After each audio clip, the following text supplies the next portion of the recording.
Hola, ¿cómo están? Bienvenidos a un nuevo capítulo de Sueño Conciencia. Hoy día vamos a hablar sobre la apnea obstructiva del sueño y sus tratamientos. Lo primero es definir cuándo tengo que tratar una apnea obstructiva del sueño. Hay ciertos criterios que uno ocupa para saber si la apnea es más leve, es moderada o es grave. Normalmente las cosas en que más nos fijamos es, por ejemplo, cuántas pausas respiratorias tengo por hora. Si son más de 15 pausas por hora, muchas veces requiere tratamiento. Cuando hablamos más de 30 apneas por hora, se habla de una apnea que es grave. Otro concepto importante es el oxígeno. ¿Qué tanto cae el oxígeno durante la noche? Lo normal es que nuestra saturación de oxígeno se mantenga sobre el 90%. Y si vemos que tiene caídas muy profundas, muy frecuentes, sabemos que esta apnea es de mayor gravedad. Y normalmente las caídas de oxígeno tienen una asociación directa con los problemas cardiovasculares. Así que este dato es muy importante. Lo tercero es saber cuántos síntomas me genera la apnea.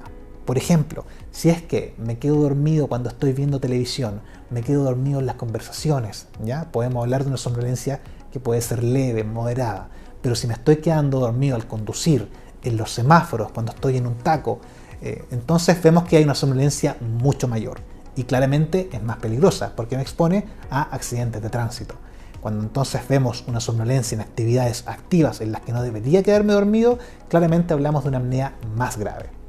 Otro punto importante para saber qué tan grave es la apnea es el índice de masa corporal.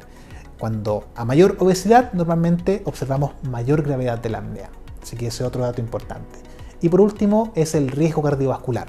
¿Cuáles son los antecedentes de la persona que tiene apnea? Si no tiene ninguna enfermedad crónica, hablamos de una apnea con riesgo más bien leve. Pero si tenemos, por ejemplo, hipertensión, diabetes, ese tipo de enfermedades, aumenta un poco el riesgo.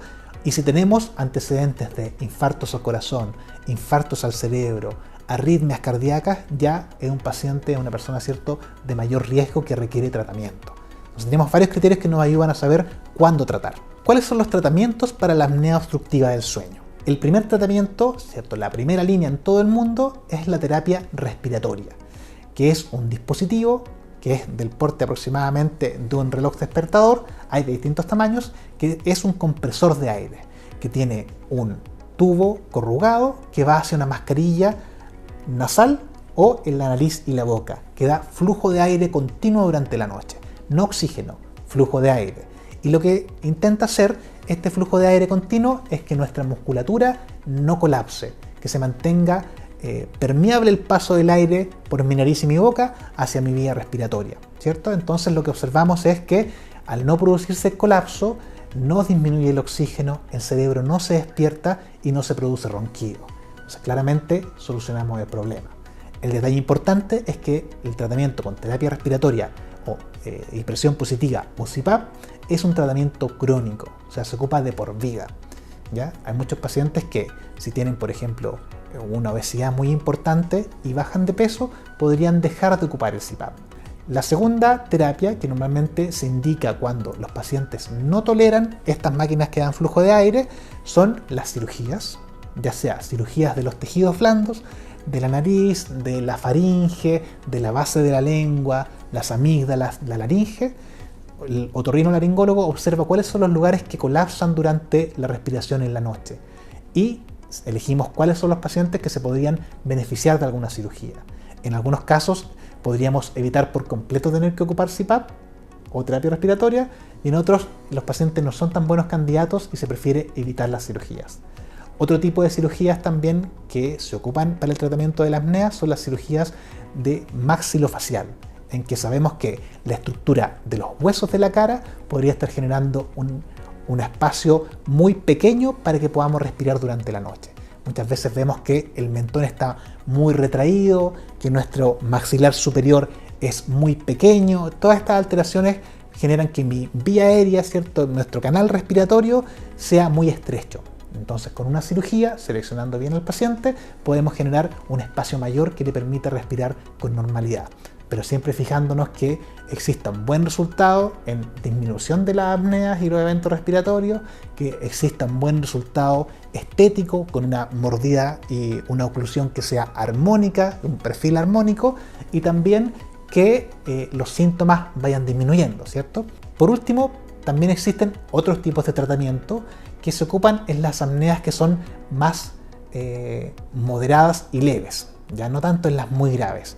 En las moderadas y leves vemos que algunos tratamientos dentales que se llaman dispositivos de avance mandibular son muy efectivos para tratar la apnea. Estas son unas placas, ¿cierto?, que se ocupan tanto en el maxilar superior como en el maxilar inferior, y lo que hacen es fijar la posición de la mordedura y adelantar un poco el mentón. Esto nos permite que al dormir nuestra lengua no caiga con tanta fuerza hacia atrás, los huesos de la mandíbula no caigan con tanta fuerza hacia atrás y no se produzca tanto colapso al respirar. Esto es muy útil sobre todo en pacientes jóvenes, en pacientes que no tienen tantas apneas y que no tienen tantas caídas de oxígeno. Pero igual es importante saber que no todas las personas son candidatas a los dispositivos de avance mandibular. Es importante que no tengamos enfermedades dentales activas, que no tengamos problemas activos de artrosis de las articulaciones temporomandibulares, que tengamos suficientes dientes, que toleremos el dispositivo dental. Así que hay varias cosas a evaluar antes de ocupar ese tipo de tratamientos. Otro tipo de tratamiento que es útil para las apneas que son más leves es la terapia miofuncional, que normalmente está a cargo de los fonoaudiólogos, que tiene que ver con mejorar la musculatura del piso de la boca y de la lengua, para que esta musculatura no se relaje en exceso al momento de dormir. Es muy útil, como les decía, en personas que solamente sufren de ronquidos y cuando las apneas no son tan severas. Pero es un tratamiento que claramente requiere harto compromiso, porque son varias veces que tenemos que hacer los ejercicios durante el día y hay que hacer un seguimiento periódico con la fonoaudióloga. Pero para los que lo tienen indicado es una gran alternativa. Y por último, hablar de los factores que son modificables. Es muy frecuente que las personas con apnea tengan sobrepeso, que tengan enfermedades crónicas a veces sin tratamiento, o que sean fumadores, o que beban alcohol, o que no hagan ejercicio.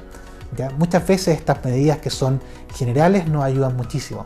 El dejar de fumar disminuye la inflamación de la mucosa respiratoria y eso nos ayuda a respirar mejor. También el hacer ejercicios nos ayuda, por un lado, a bajar de peso y por otro lado, a mejorar la fuerza muscular al dormir. Y el alcohol o los medicamentos que relajen la musculatura respiratoria también vemos con frecuencia que empeoran la apnea, empeoran los ronquidos. Entonces, disminuir su uso claramente es beneficioso para la salud y también para la apnea obstructiva del sueño. Este fue el capítulo de hoy de Sueño Conciencia. Hoy día hablamos sobre los tratamientos de la apnea obstructiva del sueño, tanto los tratamientos de terapia respiratoria con flujo de aire como las cirugías ya sea de tejido blando, de hueso, las terapias fonoaudiológicas, los dispositivos dentales. Entonces hay muchos tratamientos a los que uno puede acceder si es que tiene una apnea obstructiva del sueño. Lo importante es que nos asesoremos bien y elijamos bien el tratamiento. Para tener más información sobre medicina del sueño y neurología, los invito a seguirme en redes sociales bajo el nombre de @EduardoVázquezAlDía. Así que estén muy bien y nos vemos pronto.